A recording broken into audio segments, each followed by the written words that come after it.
Hello, everybody. Welcome to another episode of Tables, Ladders, and Chairs. I'm your host, Eric, joined as always by T. T, how are you tonight? I'm doing good. Good to hear. Good to hear. Now, I'm going to be honest with everybody because we're all here in the trust tree. There's been a lot going on. I had a move last week, and so hence a new studio here for me. And I really didn't get to watch a whole heck of a lot of the WWE over the last week. I did, however, this week, in fact, today, catch up on Halloween Havoc and last Friday's SmackDown, and I enjoyed both shows immensely. Um, got some kind of troubling news before we. Uh, uh, where'd you go, Eric?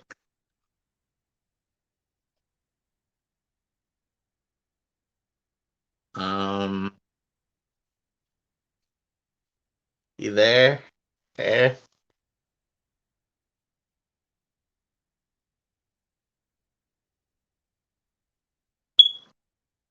Hmm. Guess we're having some technical difficulties.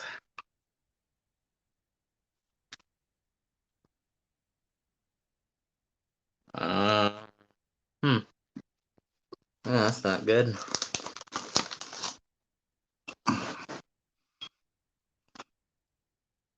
Uh,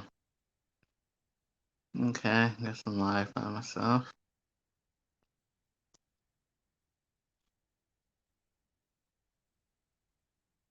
Um, Hold on 1 second, people.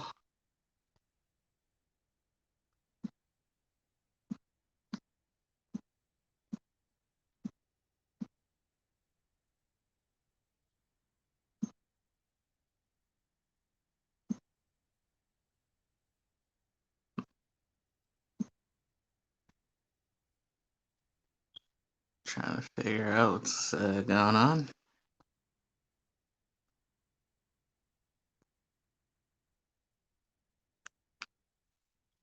Hmm.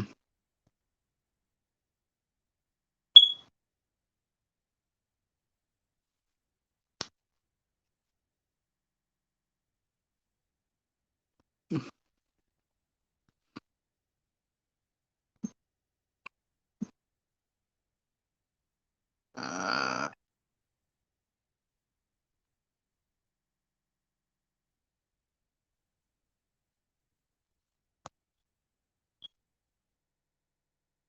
hmm.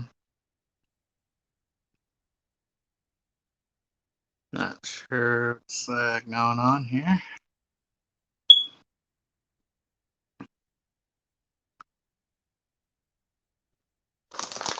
Computer cut off. Alright, we'll be right back in a couple minutes, I guess. Yeah, stay tuned. We'll be back.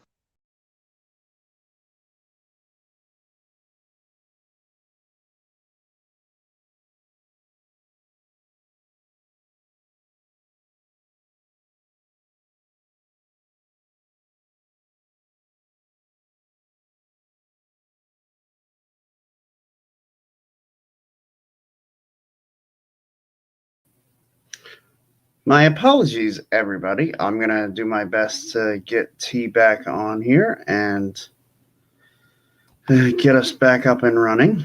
Um, Part of the disadvantage when you go live is, um, sometimes stuff can happen, and I'm going to see if I can't get him back on now. And yeah, my apologies, everybody.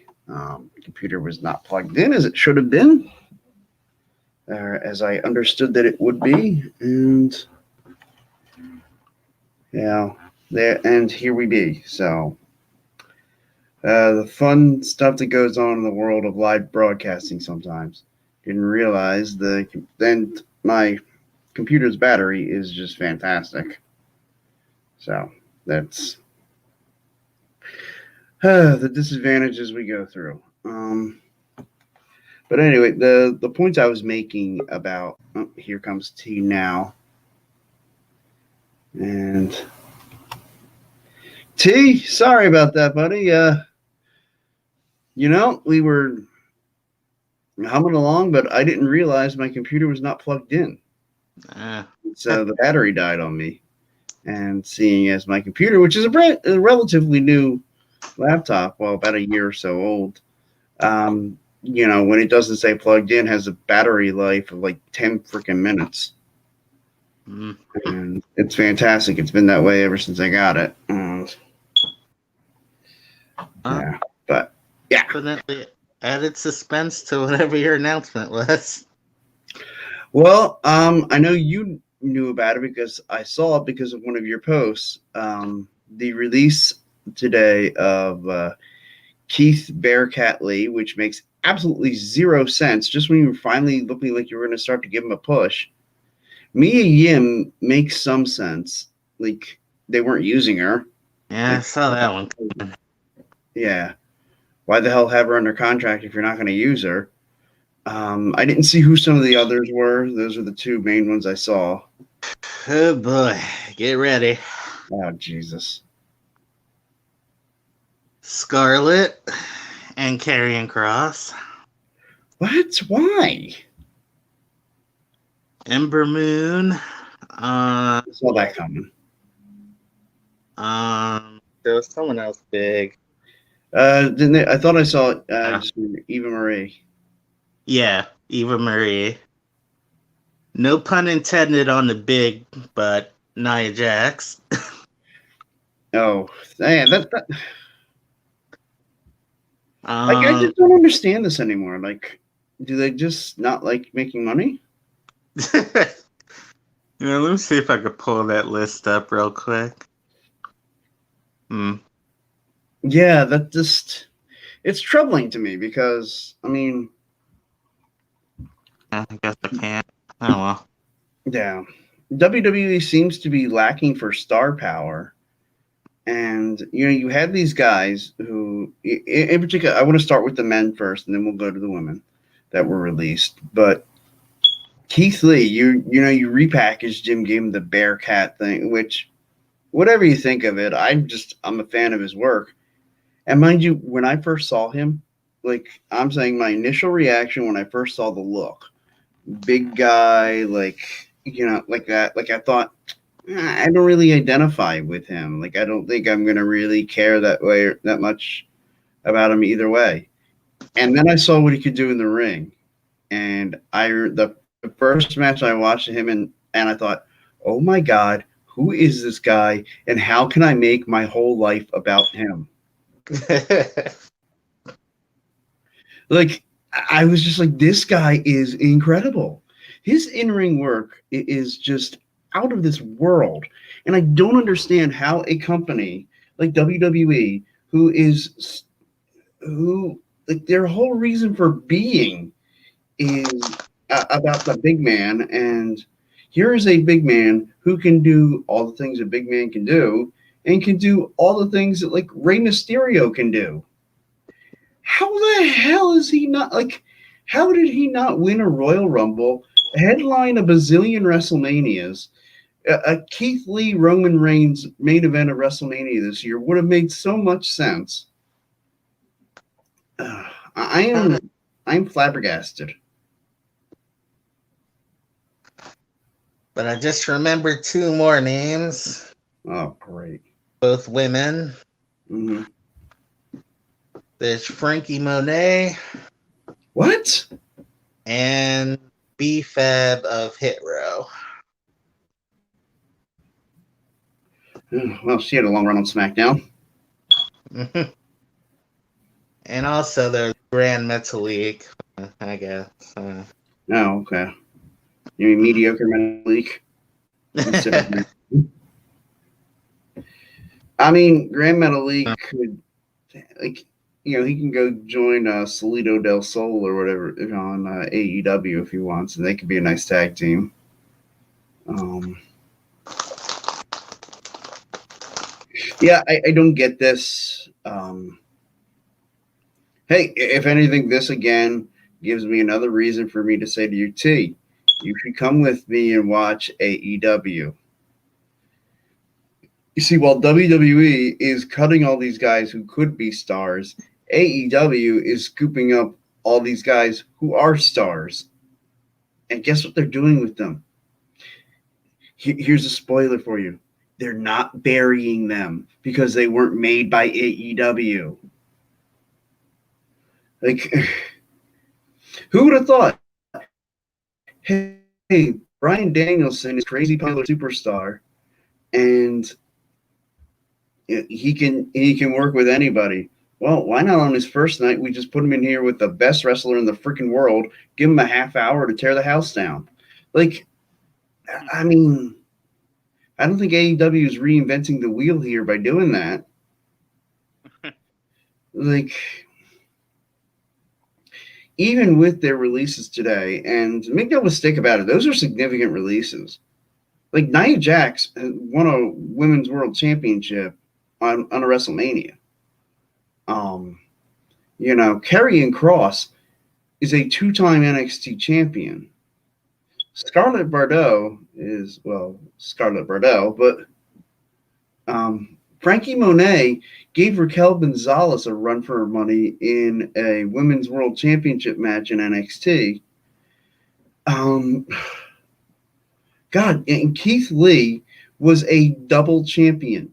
Was an NXT and North American champion.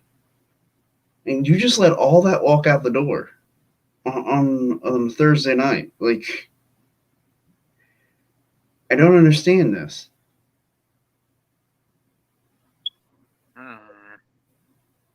I hope I'm not freezing, T. I know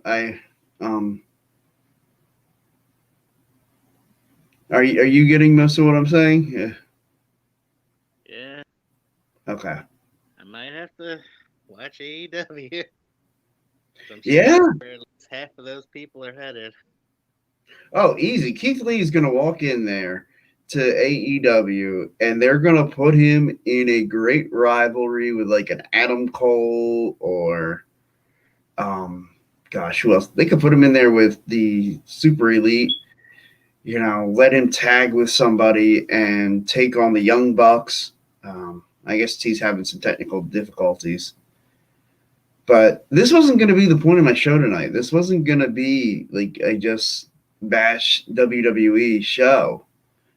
Hopefully, T, if you can jump back on, I'll put you right back on in. But yeah, that wasn't going to be the point tonight.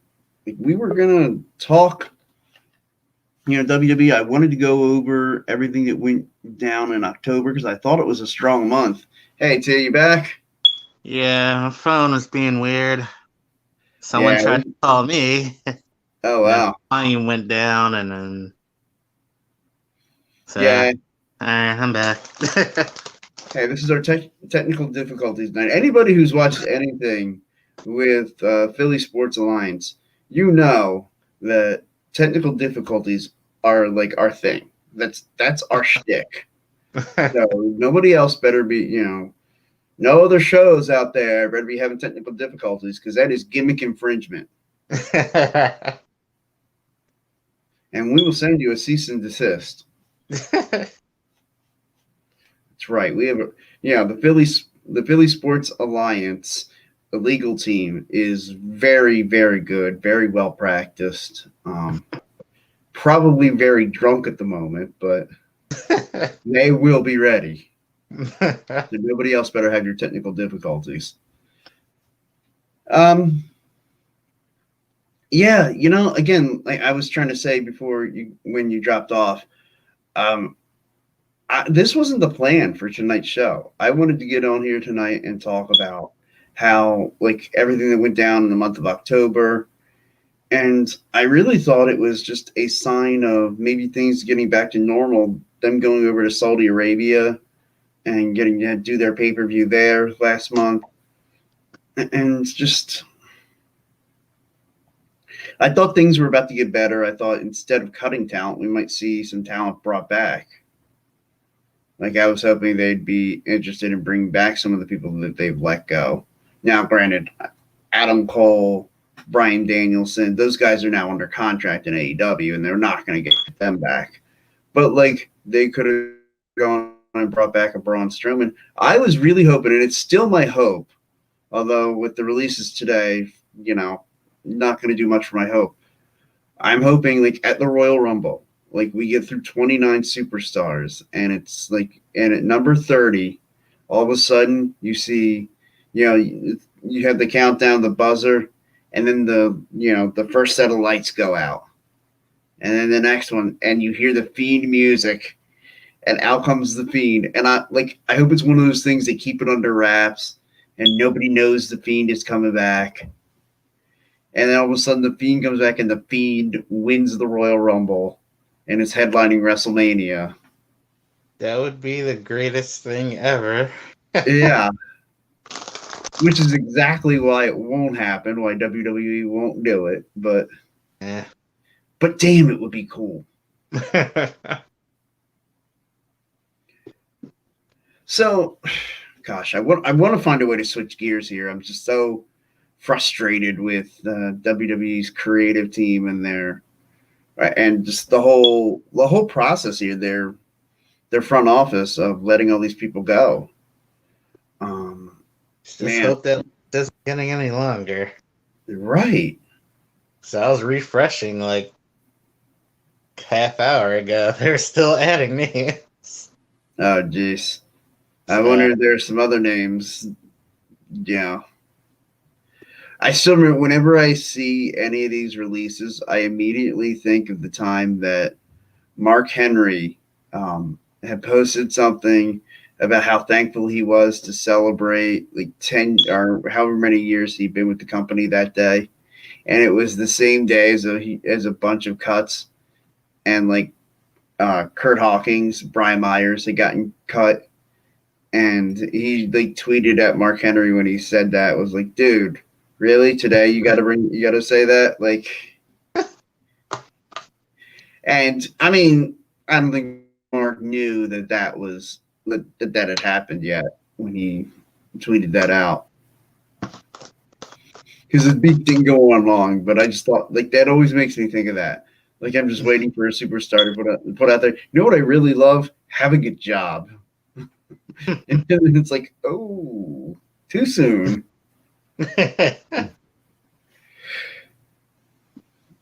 Or what would really suck is if a guy tweeted out, oh, wow, celebrating X number of years with the company. And all of a sudden you find out his name is on that list it's released. It's like, boy, really wish you had waited to post that until after WWE had talked to you.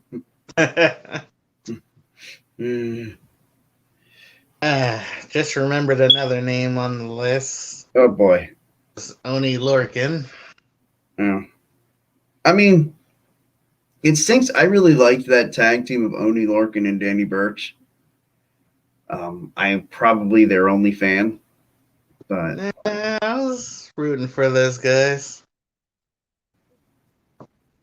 I was particularly rooting for them when I was, ready to see the Undisputed Era move up to the main roster, which of course they never did. But in fact, we haven't seen anybody from the Undisputed Era, even like on their own, go up to the main roster.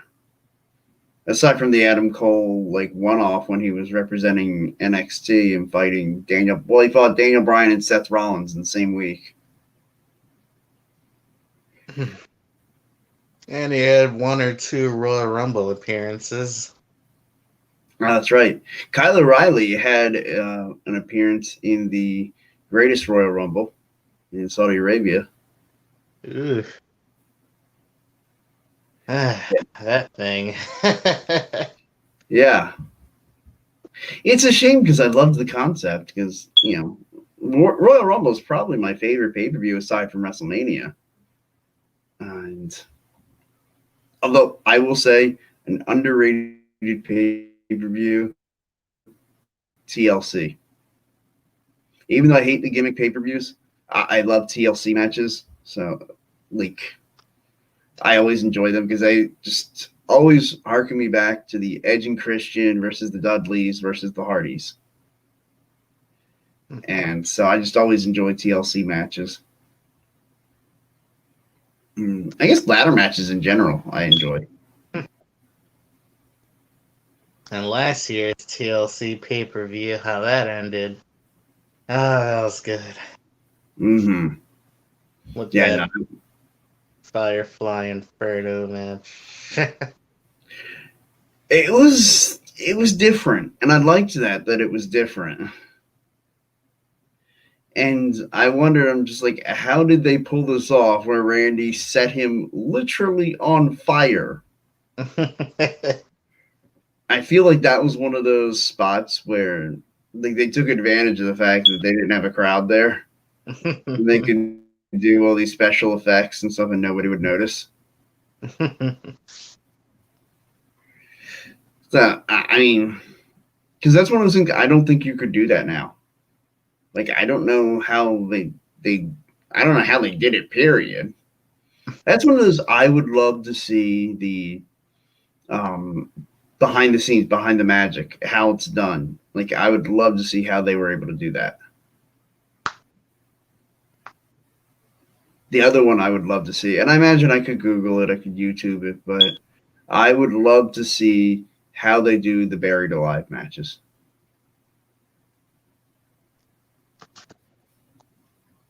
Well, I think they got like some kind of tunnel or something. Yeah, I'm assuming there's some kind of trapdoor or tunnel thing they go through.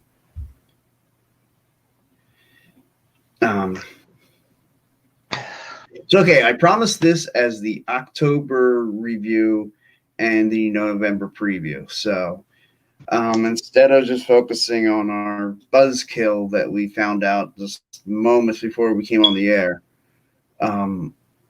we should get into that. First off, I guess let's start with the new champions that we've had this month, which let's start in NXT, the women's champion Mandy Rose and the women's tag team champions, the Toxic Attraction.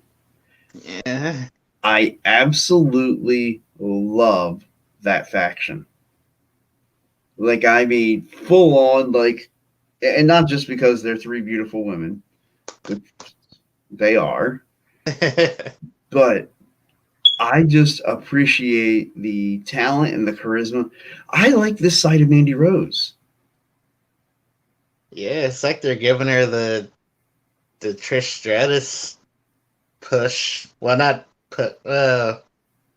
Basically, she's not just a pretty face anymore. Right. I get what you're saying. Yeah.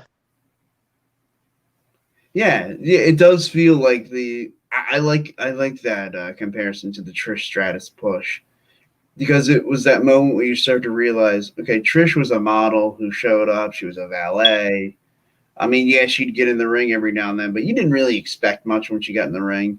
And then it was like all of a sudden she gets in the ring and you're like, holy crap, she can go. And I feel like that's what we're getting now with Mandy Rose. It was like nobody really expected her to be any good at this. It was just be pretty and show up and do a couple moves that maybe people would be impressed by. But the main thing is get that hormonal, 18 to 35 demographic and keep those guys from changing the channel. Because if Mandy Rose is on your TV and you're a heterosexual male between the ages of 18 to 35, or even 16 to 35, you're keeping the channel on there. Yeah. Not me anymore, unfortunately. I'm not in that age range. But I act like I am, so I keep the channel on. The reason why I say 16 to 35 is after that, it's assumed you probably got kids that are trying to get in there and watch it, and I ain't got kids. So I don't have to worry about that. So all you guys watching out there that are parents, well, that's unfortunate that you have to keep your kids from watching it, so you can't watch it. But okay, and I enjoyed the Dakota Kai showing up, and now they can have I liken it a lot to the Tommaso Ciampa Johnny Gargano rivalry, where now, like, they got the NXT title out of the way, like, put that on somebody else, and now you can just have them settle their feud. Well, this is the same way. I think Raquel Gonzalez giving up the NXT Women's Championship, she can now settle her feud with Dakota Kai, and in my opinion, then it's time to move her up to the main roster. Yeah. Yeah, and put her on Raw or SmackDown and let her act. I would really enjoy her. Well, I guess either way. Like, I would enjoy her being on Raw and working with Becky Lynch, and I would enjoy her being on SmackDown working with Charlotte Flair. I mean, really, both of them should be called up. Dakota Kai. Yeah, I agree with that. He does some. I would love to see them both called up and put on different brands, and so they're not feuding with each other on the main roster. Although, I mean, I guess they could just do like the Kevin Owens, Sami Zayn thing and have them both get called up and continue their rivalry on the main roster. If it works, it works. Oh, sure. I've often wondered why Tommaso Ciampa and Johnny Gargano didn't get that treatment, too. Well, from what I read long ago, Ciampa doesn't want to go up. Well, he doesn't want to get buried. Well, that too. Because I'm sure he feels like he would get called up and he'd get buried the same way every other former NXT champion that's gotten called up has been buried. Oh, God. Yeah, that's right. Yeah. I mean, seriously. From the time that NXT started showing up on, was all part of the network, name me an NXT champion that showed up and really broke out and had WrestleMania moments and had and has had, like, I mean, the reason I say Seth Rollins doesn't count is because it wasn't on the network. It was developmental, but like he never was on air as a part of NXT. And really the same with Big E. He was never he was NXT champion, but then he dropped it to Bo Dallas. Bo Dallas, buried. Buried. Sami Zayn, buried. Like, when has Sami Zayn gotten a one-on-one championship match for the WWE or Universal Championship? Give up? Never. Kevin Owens. He's probably, him and Finn probably have the most that you could say maybe they weren't buried. They've had opportunities. Finn Balor was the first Universal Champion and probably would have had a healthy reign had he not gotten injured right away. And then Kevin Owens picked up the ball for Finn Balor. So I would argue that those two have had the most success of any of the former NXT champions that have come up. Because I thought about, who are guys that had the success, been NXT champion, moved up, become WWE champion and Universal champions?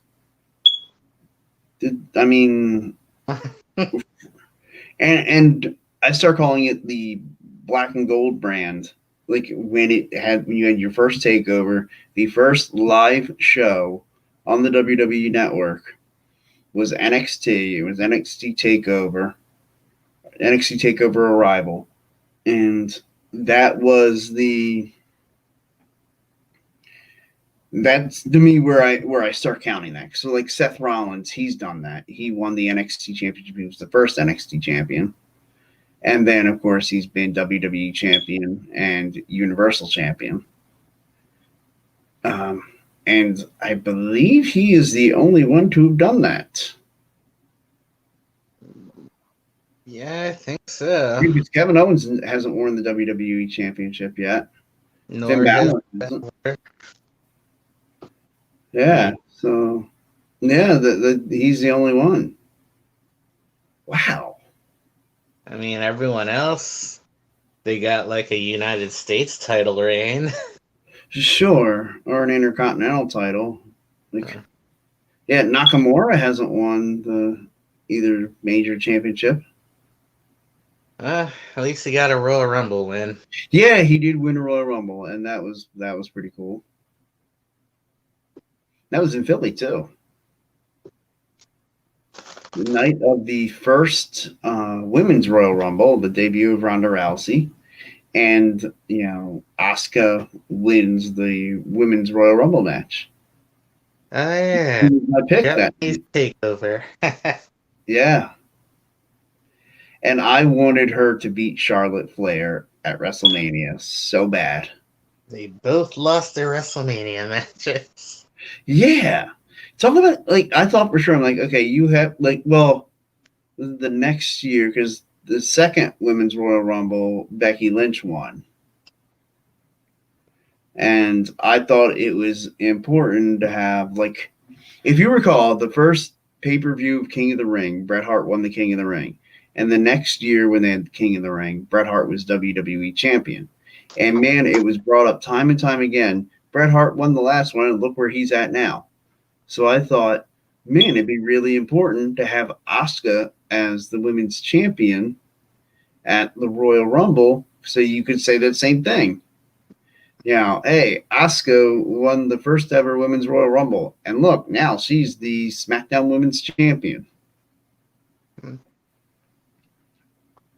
And I thought maybe that was the reason why they didn't have her win at WrestleMania, was because they knew they weren't going to have her hold it for the 9 months or 10 months that it would take to be able to do that. And which I mean, that's fine. Although I thought I would have loved it. Like that. Yeah, I thought it would have been great to have Asuka, like, that could have been the WrestleMania where Asuka has that defining moment of being like, I'm the dominant champion. And now it's like, okay, now she's going to go on that run on the main roster like the one she had in NXT. And you could have then, like, she could have been this ultimate killer that then the winner of the next Royal Rumble, it's like they have to go on. They want to face Asuka. Although, of course, I think they figured at that point they were going to have Ronda Rousey in the main event spot because she only had a 1-year contract.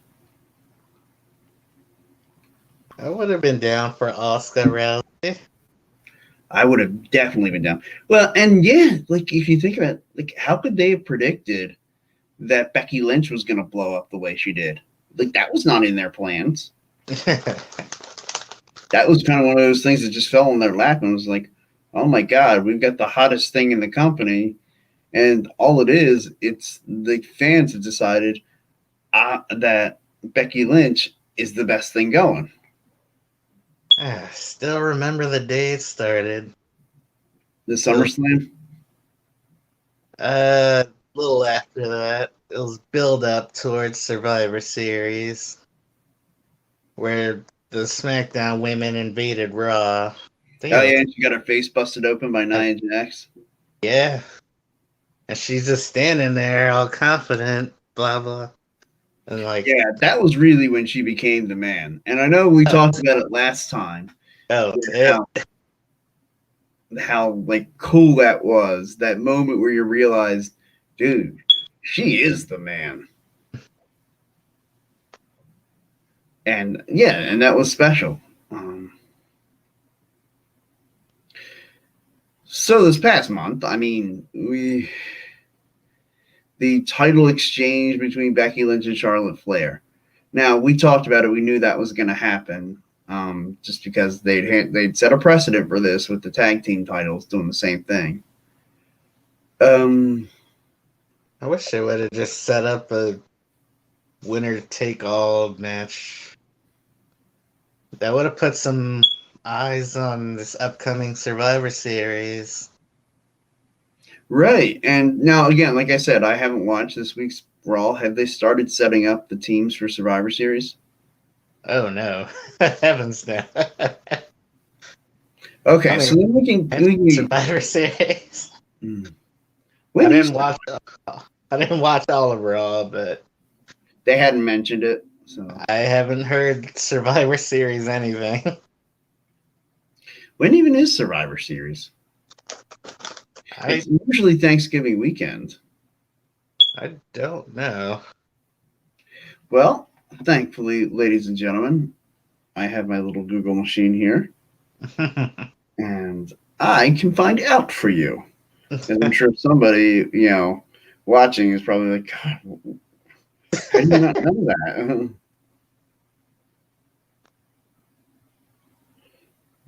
Yeah, let's do WWE's job for them and plug Survivor Series. I mean, somebody's got to mention it.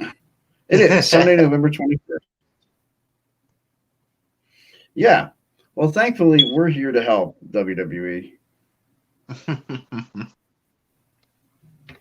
Yeah, and I'm sure our checks are in the mail for advertising Survivor Series. I would anticipate, they do the traditional, Raw versus SmackDown, the WWE champion versus Universal champion, the women's champions face each other, the United States and Intercontinental champions face each other, the tags face each other, and of course the 5-on-5 traditional men and women's matches. Though I honestly would not be surprised at all if they don't do a women's Survivor Series match, because do they even have enough women to do it? Yeah. I mean, basically, just use like all the women that were in the Queen's Crown tournament, pretty much, Yeah, which weren't exactly top stars. no. Both the King of the Ring tournament, and now I will say Xavier Woods, first of his name, um, he bringer of new days. That has been awesome. And Sir Kofi, um, yeah, hail King Woods, hail King Woods. He's living his dream. Fantastic. It's fantastic. That's a guy who's just embraced it, like, because so many of these guys, they want to be king of the ring, and like, okay, they put on a crown and scepter, but like, that's it. Like, they just walk out, wearing their crown, in the crown, their robe, holding a scepter, and then just take it off and go to work, and it's just the same person. Xavier Woods has really embraced the character of King Woods. And I think this is something that could take him, like, they could put the rocket ship on him and take him straight to the WWE Universal Championship, the WWE Championship.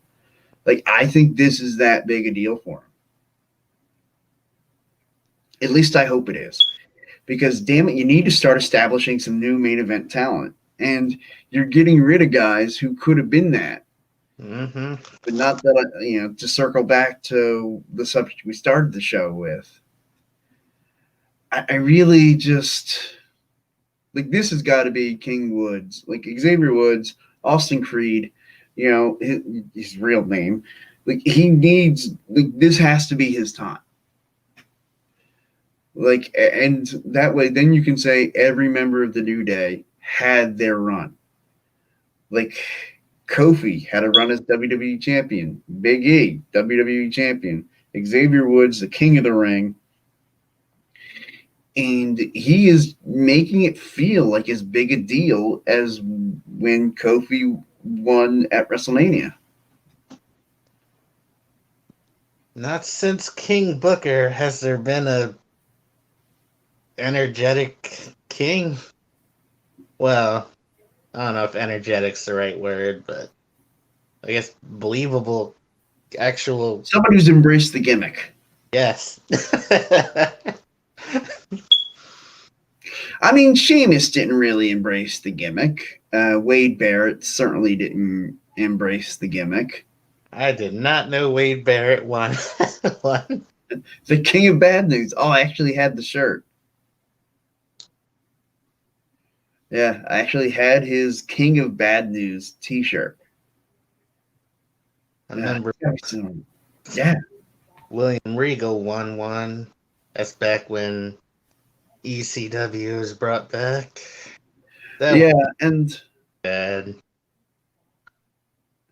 To me, that was interesting. I didn't necessarily end up hating the William Regal. I did at first, but it grew on me. His, like, the idea that because he was the general manager of Raw, and then he became the King of Raw when he won the King of the Ring tournament because he basically rigged it for himself. Like he had himself like in the first round, like he handpicked an easy opponent, and then had a corrupt official. I think get a double count out or something in the what would have been his semifinal match, and so he goes straight to the finals and faces CM Punk and beats Punk in the finals. And I was like, oh man, this is all like. Well, first I wanted CM Punk to be King Punk, and I thought, man, that's gonna be awesome. He's gonna do great with it. Like he would embrace the gimmick. But Regal did embrace the gimmick. He just and it was entertaining because everything Regal did was entertaining. I was a big Regal fan. Like even though we weren't supposed to be. Back in WCW, I thought he was hilarious. Him with Sir William, which I'm assuming something happened to Sir William, and that's why he changed his name from Steven Regal to William Regal, as like an homage to Sir William. I have not like nobody's ever confirmed that for me, but that's just what I figured. Actually, I would love to find that out. It sounds like I need to do some digging. I got some homework to do. Speaking of homework, last episode we did not assign any matches for us to watch. I'm wondering if you've given any thought to who you would like to be Superstar of the Week. I don't know. Your pick. All right. I will go with someone who we've talked about on the show. Well, I mean, and people talked about it, had a long hiatus, very long hiatus, and I thought we may never see again in pro wrestling. CM Punk. He will be our Superstar of the Week. Okay.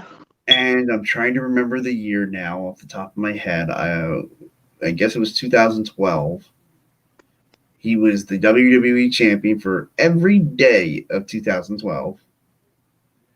And we're going to go over the limit. And my assignment for you is CM Punk versus Daniel Bryan at Over the Limit. It is a fantastic match. I think very underrated. They gave it an okay amount of time. Now, look, to me, I'd say give them all 3 hours of the show and maybe it's enough. Maybe. But yeah, so that's my assignment to you. CM Punk, Daniel Bryan, 2012 Over the Limit. All right. I was originally going to go with Punk versus Lesnar at SummerSlam. What was that, 15, 14? Oh, yeah. Screw that. Thank you. I'm going to go with I'm going to go with a classic. CM Punk versus John Cena, Money in the Bank. Yes, I was actually hoping you were going to say that one. It's one of my favorites. I can't wait to watch it now. Which really started that whole summer of Punk. Yeah, I like that idea. So much better than it was. Well, and I think what makes that whole story. Yeah, go ahead. I was done. Well, I was gonna say, I think what made that whole story cool was how, like, it was real. The whole like CM Punk being ready to leave, and basically WWE was like, "Well, we want to put you in the main event in Chicago. It's the last night of your." Actually, his contract had expired the night before. He had to sign a 1-day contract, and he had already agreed that he would sign the 1-day contract to do the one last show. And then they could just they were working on a contract. And it was the night of they're in the back negotiating this contract, and it almost felt like it was like a like Bret Hart, Shawn Michaels type situation, where CM Punk said he really thought he might end up getting screwed if he didn't come to an agreement. Although I think he said that like if he hadn't reached a contract to stay with WWE, he was not going to expect them to let him win the title that night, or at least not let him walk out because it was Money in the Bank. He thought, oh, the easy thing to do is if you really want me to beat Cena, he beats Cena, and then whoever wins Money in the Bank comes out and cashes in on him. Which they did have Punk win. They had Alberto Del Rio come out, like Vince McMahon's like calling for Del Rio to come out to cash in, and Del Rio comes running out there, but CM Punk blows him a kiss and is out the door. And I remember watching the pay-per-view and thinking, okay, now what?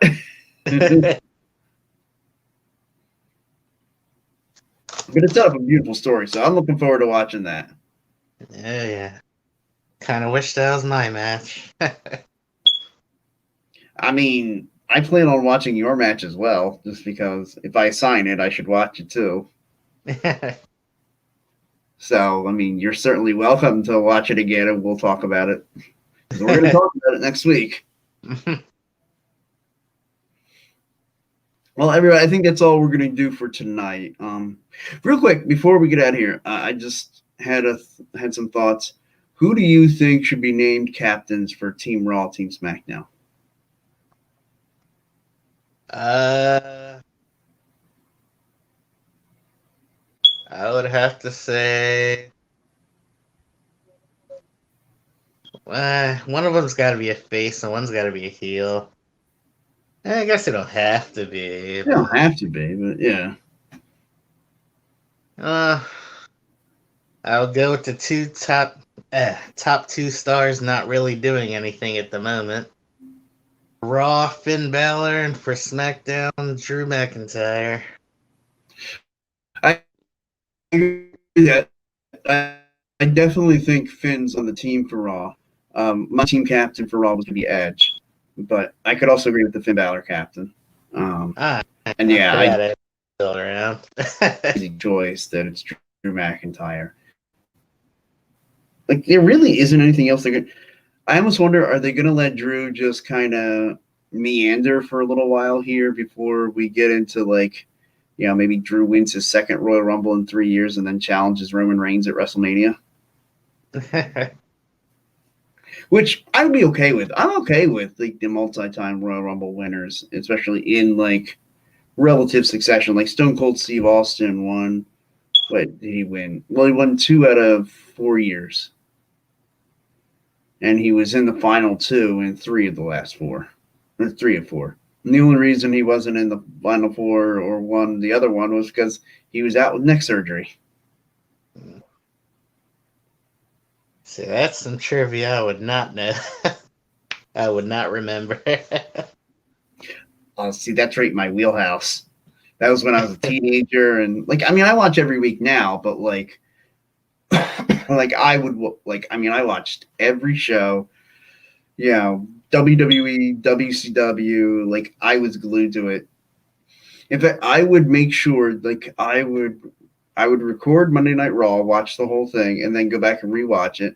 But I would also set up the timer on my VCR to record the later episode of Monday Nitro because they re-air it at 2 or 3 in the morning. And so I would set up the timer on my VCR to record Monday Nitro's re-airing, so that then I could go back and watch Monday Nitro. And if Raw had done that, if Raw had a re-airing, then I probably would have done it because a couple of people I knew said, well, why do you watch Raw live instead of Nitro? And I'm just like, well, because Raw doesn't have a re-airing of it the same night. I still remember the night Goldberg won the world title from Hogan. I had a buddy come over and because it was summertime and we were at a school, we watched the live airing and he hung out we ping pong table down in the basement. We were playing ping pong Sorry, Dad. We were drinking some beer. We were stealing beers out of Dad's fridge. Yeah, and yeah, and we stayed up and then watched the re-airing of it, and so we were up to like 5 a.m. watching the re-airing of WCW Monday Nitro. Damn. Yeah, we were hardcore about it, even though I wasn't a big Goldberg guy. But all right, everybody. Yeah, we will be back here next week. Should not be any interruptions this time. Like I said last week, I was moving, so I had to pack, and that was not a fun week. Anybody who's moved, you know how much of a cluster F that whole process is. Mm. Everybody, have a great night. We'll see you next week. T, anything to add before we get out of here? No. Awesome. I don't call you the best color man in the league for nothing, folks. Have a great night, everybody, and happy wrestling. I know.